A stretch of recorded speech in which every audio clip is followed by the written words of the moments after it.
Assalamualaikum warahmatullahi wabarakatuh. Halo sahabat kompeten, jumpa lagi di channel pembelajaran UBP Karawang. Masih di mata kuliah pemrograman framework ya. Sebelumnya kemarin kita sudah bahas mengenai manajemen menu pada kode igniter ya, terkait dengan juga pembahasan mengenai manajemen submenu ya, yang sudah dilakukan kemarin.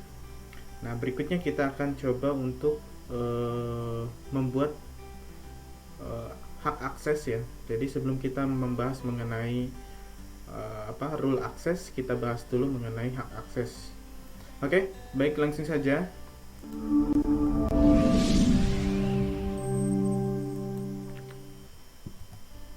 Oke rekan mahasiswa, di video kemarin kita sudah bahas mengenai submenu ya, submenu manajemen atau manajemen submenu.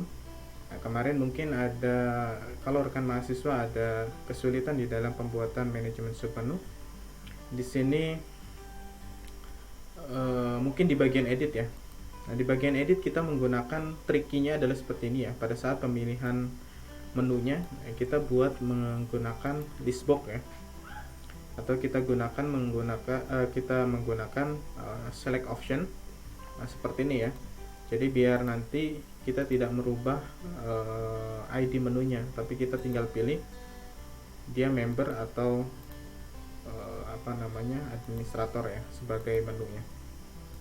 Begitu ya rekan mahasiswa. Nah, sebenarnya tricky seperti ini sangat mudah sekali. Tinggal nanti rekan mahasiswa di bagian edit submenunya, di bagian submenu editnya, di bagian view-nya ya. View, kemudian menu. Nah, di sini form edit submenunya, tinggal kita tambahkan dua query ya, dua for each ya. Yang pertama for each untuk menu, yang kedua adalah for each untuk submenu, yang kedua adalah for each untuk menu. Begini ya. Nah, tentunya di sini saya akhiri dengan menggunakan for each n ya, atau titik kurung di sini ya. Nah, pada select option ya, kita menggunakan seperti ini ya. Kita gunakan label untuk pilihnya. Select optionnya ini ID-nya adalah menu ID untuk name-nya, dan ID-nya juga menu ID. Lalu di option-nya kita gunakan value-nya, di sini adalah menu ID ya kan. Sedangkan kita perlu menambahkan juga di sini menu ID juga, supaya apa? Supaya menampil di sini datanya. Gitu ya. Jadi kalau di option itu berbeda dengan di inputan ya. Kalau di form inputan ini nggak perlu kita menggunakan double menampilkan datanya, tidak perlu double seperti ini ya. Cukup di dalam value saja. Tapi kalau di dalam option kita perlu menampilkan dua ya, untuk di bagian value-nya dan juga di bagian luar value-nya, atau diapit dalam option. Nah, kemudian di bawah sini kita lakukan for each lagi menu. Nah, menu ini dari mana? Menu ini adalah dari controller menu. Controller menu yang sudah diberikan dari sini. Ya. Jadi kita tinggal for each-nya dalam sini. Nah, cuman mana indeks. Nah, cuman nanti di sininya kita gimana sih? Ini ya. Nah, cuman di sininya kita gunakan nama yang berbeda. Ya, jangan sampai sama. Begitupun dengan aliasnya. Ya. Nah, di sini adalah fungsinya untuk menampilkan value-nya adalah menu ID ya kan. Ketika kita pilih pilihan berikutnya, tetap yang dimasukkan di dalam database-nya adalah menu ID-nya. Akan tetapi di option-nya di sini ya, kita gunakan nama menunya. Nah, gitu ya, biar nggak bingung. Jadi nanti hasilnya seperti ini. Nah, sebenarnya ketika kita klik administrator, nah, yang dimasukkan di dalam value-nya itu adalah ID-nya ya, bukan namanya. Begitu ya. Itu sebenarnya cuma untuk trikinya. Oke, mudah-mudahan rekan mahasiswa paham ya. Oke, nah berikutnya kita akan coba untuk melakukan hak akses. Jadi kalau hak aksesnya adalah sebagai user, ya berarti dia hanya mendapatkan hak akses yang menu-menu yang diberikan untuk user saja. Jadi user tidak boleh mengakses admin seperti ini. Ya, contoh ya, kita logout. Saya akan login sebagai user. Oke. Nah ini saya login sebagai user. Ya, akan tetapi ketika kita kalau secara hak akses dari loginnya ini nggak ada masalah ya. Kita sudah diberikan menunya hanya profil saja. Akan tetapi kalau kita mengaksesnya melalui link seperti ini, kita masukkan misalkan admin. Nah ini masih bisa masuk. Ya, padahal ini punyanya admin. Nah begitupun ketika kita akses menu. Nah ini juga bisa. Nih ya. Nah, ini bermasalah kalau ketika user bisa mengetahui linknya ya kan, atau segmennya ya kan. Ini bahaya sekali ya kalau kita hapus user, hapus member dan lain sebagainya. Nah ini bisa terjadi ya, makanya kita perlu untuk melakukan block ya. Jadi user nggak bisa melakukan sembarangan seperti ini ya, harus melalui login, dan ketika diarahkan linknya ke sini, maka di sini akan terblok ya.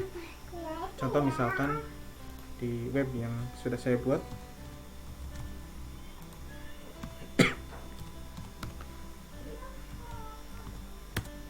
Nah misalkan saya login sebagai user ya.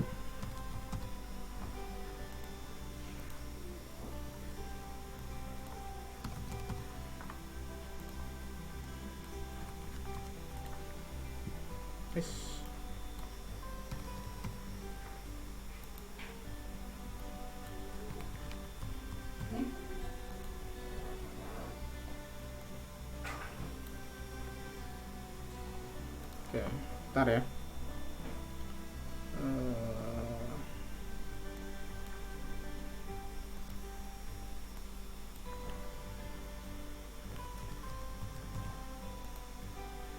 Salah ya.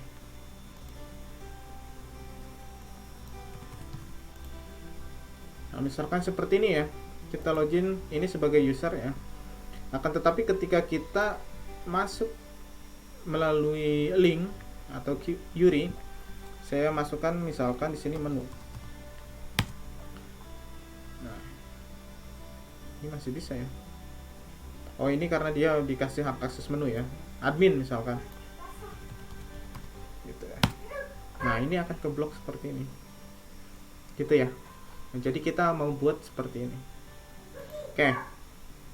Baik, langsung saja kita buat buka source code-nya. Nah, di sini kita close saja ya. Ini sudah saya buka di bagian controllernya, di bagian out ya. Saya buka di bagian outnya, kemudian bagian admin, lalu di bagian menu, dan di bagian user. Nah, buka buku semuanya dibuka ya. Nah lalu di bagian outnya kita buat dulu deh di bagian admin, menu, dan user ya. Kita buat construct dulu ya.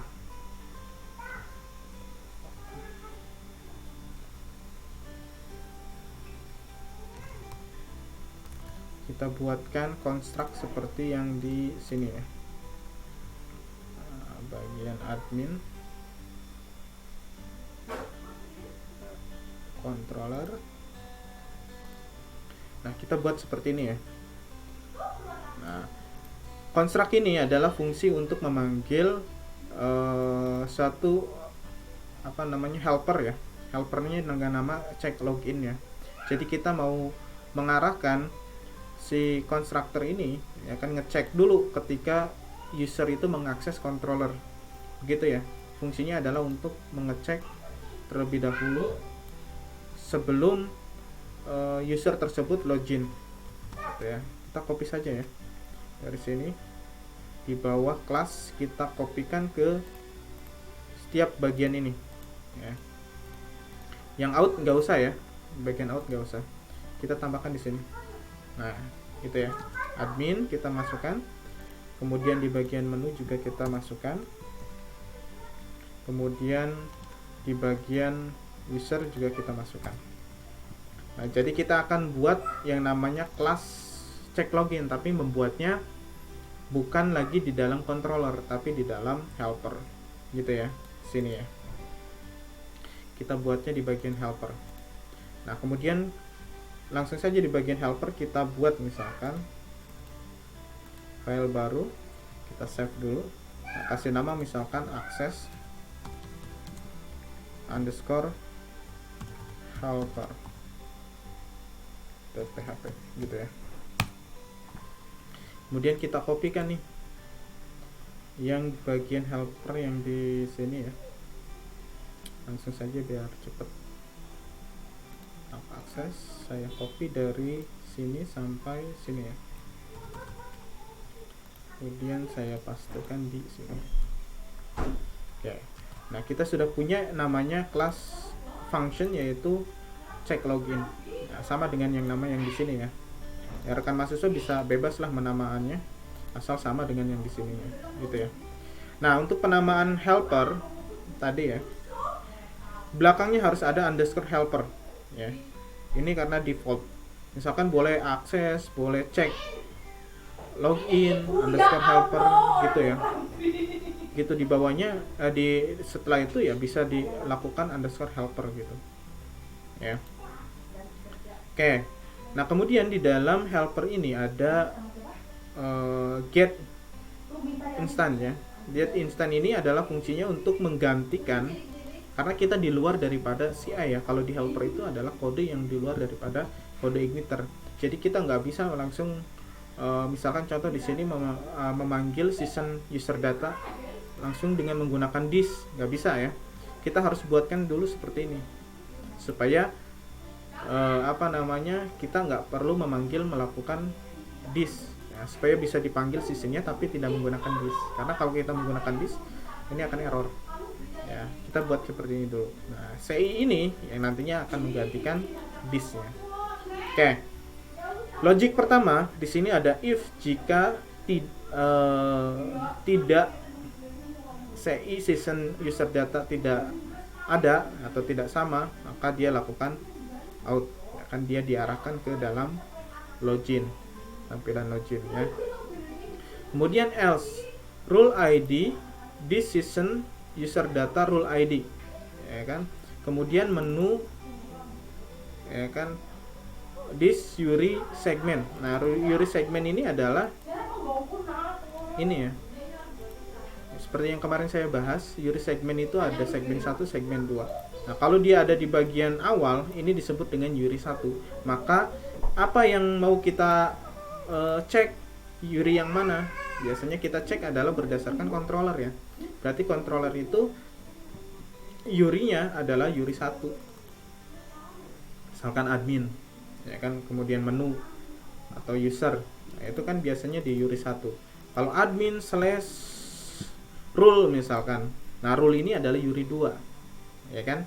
Kalau URI 1-nya tetap admin. Makanya kita nggak perlu ngecek URI 2-nya. Kita cukup ngecek URI 1-nya saja. Makanya di sini untuk segmennya kita pilih 1. Gitu ya. Lalu berikutnya adalah query menu. Kita buat variabel baru yaitu query menu ci db get where user menu. Jadi di sini ya kita akan menarik data dari user menu ya kan, berdasarkan ID tentunya ya. Nah, menu ini berdasarkan namanya ya. Kita di sini akan menarik berdasarkan namanya. Lalu di sini buat lagi menu ID sama dengan query menu ID-nya. Oke ya, sekarang berdasarkan ID-nya. Lalu berikutnya ada user access ya kan, get where user access menu. Nah, di user access menu kita juga akan menarik. Makanya di sini perlu ada kesamaannya antara user menu dengan akses menu. Ya, tentunya di sini rekan mahasiswa pun harus penamaannya sesuai dengan penamaan controllernya, karena kita akan memanggil semua user menu berdasarkan controller yang ada, gitu ya, atau kelasnya ya, yang penting kelasnya harus sama. Oke, kemudian user access menu di sini yang dicek adalah rule ID-nya dan menu ID. Nah, karena rule ID ini penting ya.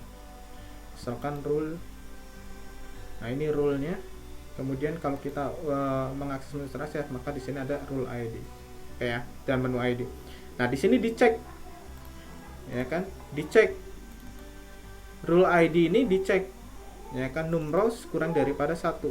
Nah, kalau numRows itu fungsinya adalah untuk menarik data 0 atau 1 data ya. 0 atau 1. Biasanya kita menggunakan numRows. Ada result array, ada row array, ada numRows. Ya, kalau rows array berarti kan kita mengambil satu baris saja. Kalau result array berarti seluruh baris yang ada di dalam database kita tampilkan. Sedangkan kalau numRows ketika ada data tidak lebih daripada 1 maka ditampilkan. Jika ada data 0 maka kita memberikan suatu notifikasi bahwa data tersebut tidak bisa untuk ditampilkan. Begitu ya. Makanya di sini logiknya adalah jika user akses kurang daripada 1 maka lakukan block, gitu ya. Karena di sini kita akan cek ini ada nggak selain daripada user 2 ya kan mengakses user 1, ada nggak ada kan. Nah, ini kan 2 itu kode role-nya user ya. Kalau ini admin, kalau admin dia bisa mengakses 1, gitu ya. Maka di sini perlu dicek, gua bisa nggak mengakses 1. Nah, tidak. Kalau tidak ya maka lakukan block, begitu ya. Nah, oke, kita coba cek ya. Ini sudah dibuat, kemudian ininya sudah dibuat semua ya. Ingat ya, out gak usah ya, di out gak usah ditambahin. Oke, coba kita logout deh. Kita login sebagai user. Oke, ini call to check login. Nah, berarti di sini ada message call init function check login. Nah, ini kita perlu menambahkan autoloadnya ya. Nah, di autoloadnya karena kita menambahkan helper, jadi di autoloadnya di bagian config ya, di autoloadnya kita tambahkan di bagian helpernya adalah nama dari helpernya tadi apa, akses ya, akses. Ini harus koma dulu, koma kutip akses underscore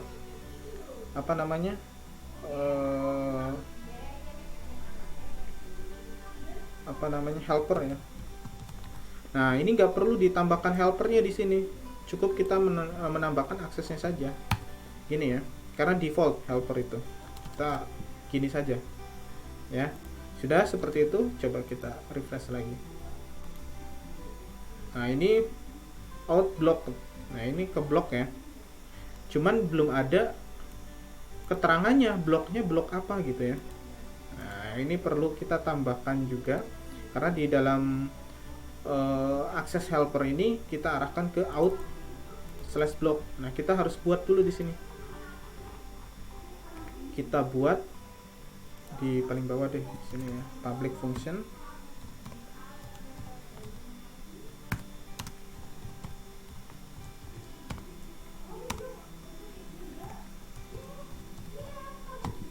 Blocked gitu ya, sama seperti tadi ya, namanya harus sama. Kemudian di sini kita echo kan, lalu kita masukkan misalkan Anda tidak memiliki akses, gitu ya, titik koma. Coba kita refresh lagi.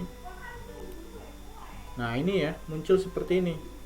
Ini ke blok ya, Anda tidak memiliki akses login.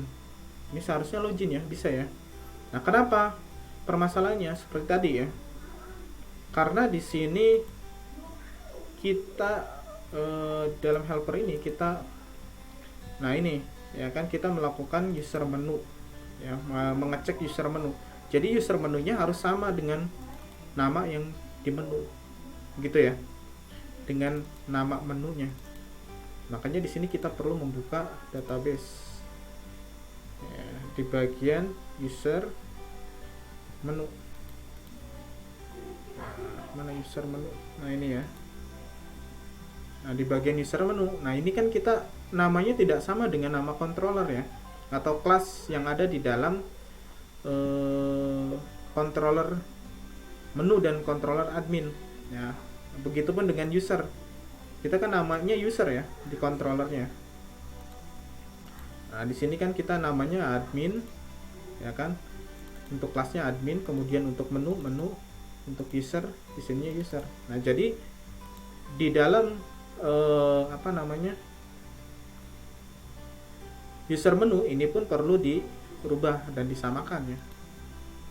Ya misalkan di sini kita ganti menjadi admin.